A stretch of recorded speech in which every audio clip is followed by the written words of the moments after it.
تكفل الحرية الشكلية، فضلا عن توقع الاحتجاج للمصاعب التي يمر بها إخوانهم الذين يعايشونهم في المجتمع، كأنهم لا يحسون بآلام الغير وآماله إطلاقا. فثاني يوم أبوي أخذني بالسيارة، رحنا المستشفى ما قلت لك بالتكريد.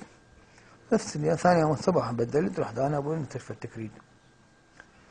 أنا الكادر الطبي عندي خمس دكاترة، دكتورة نهلة ودكتور بشار ودكتور أكرم هو كان مكتب، ودكتور محمد الصورات، هم دكتور خمسة من الكادر مالي، دكتورات اثنين ودكتورة نهلة. رحنا أنا المستشفى أنا أبويا. فكان أنا عندي اتصال ويا دكتورة نهلة، يعني شنو صلة رحم، كانت تعطف علي وتحبني، يعني مو فكنت يعني كانت مهتمة بي كلش، فصار علاقة شلون محند أمه وابنها.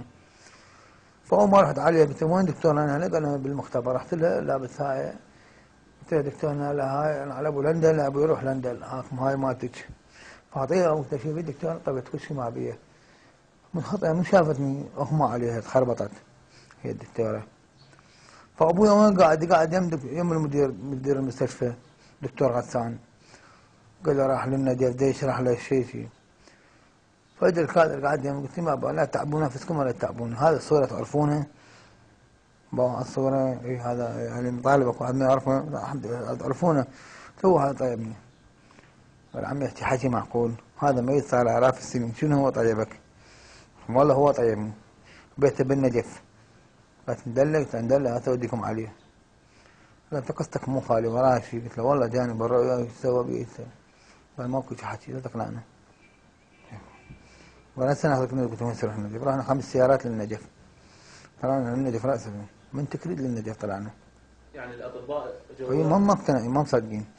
رحنا للنجف، وصلنا النجف تو نخلص صلاة الظهر، لقينا هذول ينعفون، اكو كم واحد يصلي صلاة الظهر منفرد، هاي ما لحقنا على السيد. فسألت هذا بالكشواني، قلت له تعال السيد وينه الحجي؟ عفوا يعني انت لحد هذه اللحظة عبد الله تسميه الحجي يعني ايه. ما تعرف. فقال لي ما عندنا حجي هنا السيد. قلت له ابو اللحية البيضاء؟ قال لي. قلت له بحث انت هنا من انت موجود؟ قال لي ها انت اللي يسمونك مؤجس الصدر، يسمونك مؤجس الصدر. هذا شنو مؤجس الصدر؟ قال انت يسمونك انت مؤجس الصدر. قال انت مو المسيحي؟ قلت له ايه. انت ما شفتني انا المريض؟ قال لي شفتك شو ما. لا هذا شافني. واثناء يعني اللقاء تدري دكاتره دكتور غسان من بيت الهزاع من قرايب صدام هذا، اجى محافظ نائب المحافظ وما ادري هذول الفرقه الحزبيه من شنو هذول الجو البعثيه تستقبلون الدكتور، يعني هو شخصيه. ايوه. فقال اقول الدكتور شو محتاج جاي هنا؟ قال والله جيت على هذا مريض مالي يقول لي طيبني علي مدار طيبني. بدي كذب ما ندري. قلت لا مو شوفتكم صورته، هذا مو هذا بيته ولا انا غلطان؟ طيب بابا هذا مقام مال، قصدي مقام ماله مو انا سميته بيته يعني. يعني هذا الرجال شافني، شافتني هو بالنجف، شنو السالفه؟ قال لي يعني اذا انت ما حسابي طلعت منك طلعت بالليل، هاي سيطرات سالوها سيارتي هاي شنو. المهم قال شو اسمه السيد طيب؟ قلت له اسمه يسمونه محمد صادق. قال لي صحيح عندنا مرجع ديني اسمه محمد صادق وهاي موجود هسه هذا الرجل هنا بالنجف. قام ما تجيبوا لي اياه؟ قال هي ننزل لك عليه نجيب لك اياه. يجي راحوا 3 مرات نقبل يجي ياهم السيد. قال ليش ما يروح هو بلكي يجي؟ ورحنا قلت لك دا اروح اجيب السيد قدس الله سره حتى يجي. قبل السيد هاي قلت لا سيدنا قبل سميته سيدنا ما سميته حجي، قبل سيدنا لان كلها سيد. بعد قلت اقول له سيد بعد. فبوسنا انا وياه. قلت له سيدنا شفت لهم الصوره ما صدقوني، قلت لهم هيك القصه هيك القصه ما حد صدقني. قال حبيبي ليش من قال لك محمد صادق علي بن طالب طيب ليش ما صدقته؟ ليش ما صدقته؟ ليش قال لك لا داعي؟ قال لا مو ما صدقناه ولا هذا، بس ما صار عندنا فت قناعه. قال له من المدير من الدكتور ماله؟ قلت له هذا الدكتور مالي. قال له أنت الدكتور مدير المستشفى؟ قال له نعم. قال له إذا أسألك سؤال جاوبنا عليه بصراحة. قال له أنت دكتور جراح مختص هاي؟ قال له نعم. مدير مستشفى؟ قال له نعم. السيد قدس الله سره يسأل الدكتور، قال له عيد بس سؤال واحد. يقول لي شلون؟ قلت له تموت ما شلون قدرت تجيب له هذا التاريخ؟ قلت له ما 15/3/98 تموت، شلون قدرت تحدد له هذا التاريخ؟ بها طريقة علمية حددت له هذا التاريخ 15/3. قلت له قال أنت موته، أنت كنت سبب موته، مو أنت ما طيبت، أنت موته. فتدري أنت سويت بي؟ قلت له 15/3. قلت له صدق أنا كأنما واحد عليه محكوم بالإعدام، 15/3 ينفذ الإعدام مالي. شلون 15/98 كأنما واحد الحين يريدون يحكمون الإعدام بي 15. يعني في سنة 97 بلغوك 15/3 98 يعني ما تعيش. يعني انطاني اليوم والتاريخ 15/3 ما عبره. قال لي قال اجي اسالك شلون قدرت تقول له؟ بلا لو قال له بس ما 90 بلا نقول 100، بس قال لك 15/3 ما 90. قال له بالليزر، قال له الليزر قال لك 15/3 ما 90 يموت. قال له تقارير. قال له شنو؟ قال له بقى، قال له هقول لك في السؤال.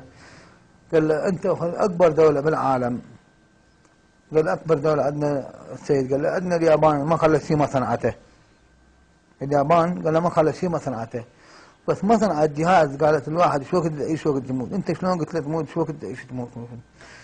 فقال له حبيب هذا امر بامر الله، هو اللي ياخذ الارواح، هو اللي يحيي، هو يموت، هو بكل شيء. انت تقول له تموت 15/3 ما ادري بها طريقه بها علم. قلت له هاي. فقال له انت اللي اعطاك العقل واعطاك سواق طبيب هو الله، يعرف شو وقت ياخذ امانتك. فاثناء هذا النقاش واثناء هذا اللقاء عندنا دكتوره نهله، قلت لك جدتي يعني مر دكتور كريم زوجته ام محمد، كانت تطوف امير المؤمنين عليه السلام لبيك اللهم لبيك يا علي لبيك فداك. طبعا هي اليميه ذيك دكتوره نهله من عشيره من شيوخ الدليم. لبيك اللهم لبيك يا علي لبيك فداك امي وابي وابو الحسن.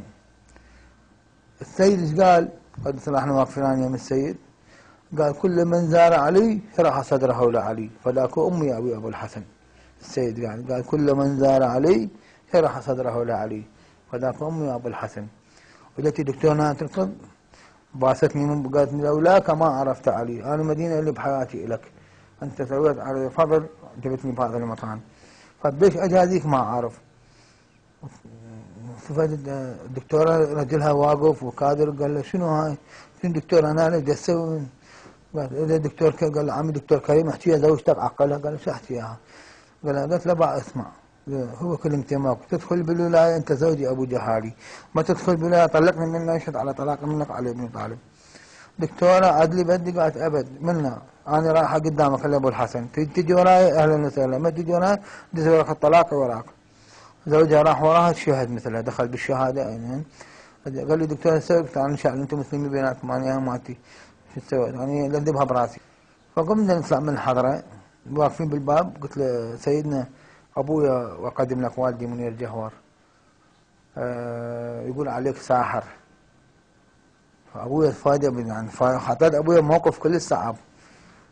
فقال انا مو ساحر، قال انا مو ساحر، انا عبد مثلك انسان مثلك، بس فرق بي شيء واحد بيني وبينك. قال انا عندي تقوى الله انت ما عندك تقوى الله. فركبنا سياراتنا رجعنا، كل ما انا رجعت يا والدي وقلت لك دكتورنا الدكتور كريم راح ويا السيد بعدين وداهم ما اعرف. وذولك راحوا البعثيين طلعنا راحوا ويا هذولك امثالهم، واني رجعت وياه. فوالدي بالطريق قال لي شلون تقول لي هيك تحرجني قدامه؟ قلت له مو حتى انقل لك الصوره حتى تعرف حقيقه هذا الرجل، يعني ما مقتنع ان هذا الرجل هيك.